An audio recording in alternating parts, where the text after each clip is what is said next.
പെരുന്നാൾ കഴിഞ്ഞിട്ട് ഒരാഴ്ച ആയിക്കണമെങ്കിലും എന്നാലും എൻ്റെ പെരുന്നാളിൻ്റെ ഒരു ചെറിയൊരു കഥ പറയാൻ വന്നതാണ്. അപ്പോൾ നേരെ 6:30 നേരെ അപ്പളാണ് എണീച്ചത്. അപ്പോൾ തന്നെ ഫസ്റ്റ് തന്നെ ഒരു പണി കിട്ടി, വണ്ടി കഴുകണം. അപ്പോൾ ആ പണിയിലാണിപ്പോൾ. അപ്പോൾ സോപ്പിട്ട് പതപ്പിച്ച വെള്ളം കൊണ്ട് ഇങ്ങനെ വണ്ടി ഇങ്ങനെ കഴുകിക്കൊണ്ട് നിൽക്കുക.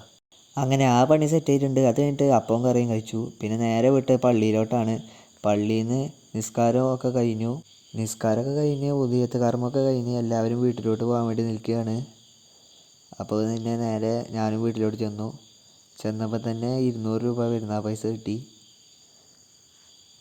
പിന്നെ വീട്ടിൽ നിന്ന് തന്നെയാണ് ആദ്യമായിട്ട് ഭക്ഷണം കഴിച്ചത്. അപ്പോൾ നല്ല അടിപൊളി ചിക്കൻ ബിരിയാണി ആയിരുന്നു. അപ്പോൾ നല്ല മാങ്ങച്ചാറും നല്ല തൈരും സുറുക്കിയൊക്കെ പറഞ്ഞ സർലാസും കൂട്ടിയാണ്ട് ഇങ്ങനെ കഴിച്ചു. അടിപൊളി ടേസ്റ്റ് തന്നെയായിരുന്നു ബിരിയാണിക്ക്. പിന്നെ നേരെ വിട്ടത് എൻ്റെ ഉമ്മാൻ്റെ കുടിക്കായിരുന്നു. അപ്പോൾ അവിടുന്ന് ഒരു ഗ്ലാസ് പായസം കുടിച്ചു. പിന്നെ നേരെ വിട്ടത് എൻ്റെ അമ്മോൻ്റെ കുടിക്കാണ്. അപ്പോൾ അവിടെയായിരുന്നു എല്ലാവരും ഉണ്ടായിരുന്നത്. അപ്പോൾ ഞങ്ങളും അവിടെ പങ്കുചേർന്നു.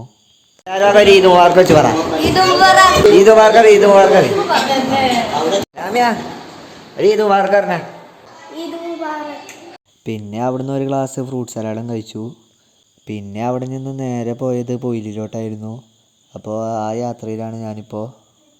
അപ്പോൾ ഇങ്ങനെ പോയിക്കൊണ്ടിരിക്കുകയാണ്. പൊയിലിലോട്ട് പോയപ്പോൾ മാമാൻ്റെ കുട്ടീൻ്റെ തറവാട്ടിലോട്ട് കയറി. അപ്പോൾ അവിടെ നിന്നും കിട്ടി നല്ല അടിപൊളി ചിക്കൻ ബിരിയാണി.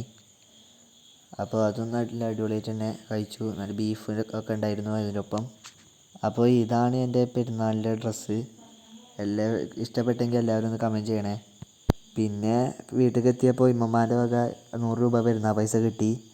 പിന്നെ കുറച്ച് കഴിഞ്ഞിട്ട് ഒരു ഉച്ചയൊക്കെ ആയപ്പോൾ ഇറച്ചി വാങ്ങാൻ വേണ്ടി പള്ളിയിലോട്ട് പോവുകയാണ്. അപ്പോൾ ഇതാ ഇറച്ചി വാങ്ങാൻ വേണ്ടി അങ്ങനെ പോവുകയാണ്. അപ്പോൾ ഇതാ ഇറച്ചിയൊക്കെ പള്ളിയിൽ നിന്ന് വാങ്ങിക്കൊണ്ട് വന്നിട്ടുണ്ട്. പിന്നെ സമയം ഒരു വൈകുന്നേരം ആയപ്പോൾ പിന്നെ അമ്മാവൻ്റെ വീട്ടിലോട്ടൊന്ന് പോയി. അപ്പോൾ അവിടെ നല്ല അടിപൊളി തലശ്ശേരി ദം ബിരിയാണി ഉണ്ടായിരുന്നു. അപ്പോൾ അത് ബീഫിൻ്റെ ബിരിയാണി ആയിരുന്നു. അപ്പോൾ ഞങ്ങൾ അതും കൂട്ടി കഴിച്ചു. നല്ല അടിപൊളി. അതിൻ്റെ ഒപ്പം സാലഡും ഉണ്ടായിരുന്നു. അപ്പോൾ അതും കൂട്ടിയാണ് ഞങ്ങളിങ്ങനെ കൂട്ടി കഴിച്ചു. നല്ല അടിപൊളി ടേസ്റ്റ് തന്നെയായിരുന്നു. അപ്പോൾ ലേശം ഒരു ASMR ഒക്കെ ആവാം. അപ്പോൾ വീഡിയോ ഇഷ്ടപ്പെട്ടാൽ എല്ലാവരും ചാനൽ മറക്കാതെ സബ്സ്ക്രൈബ് ചെയ്യുക. കൂടാതെ ലൈക്ക് ചെയ്യുക, ഷെയർ ചെയ്യുക, കമൻറ്റ് ചെയ്യുക.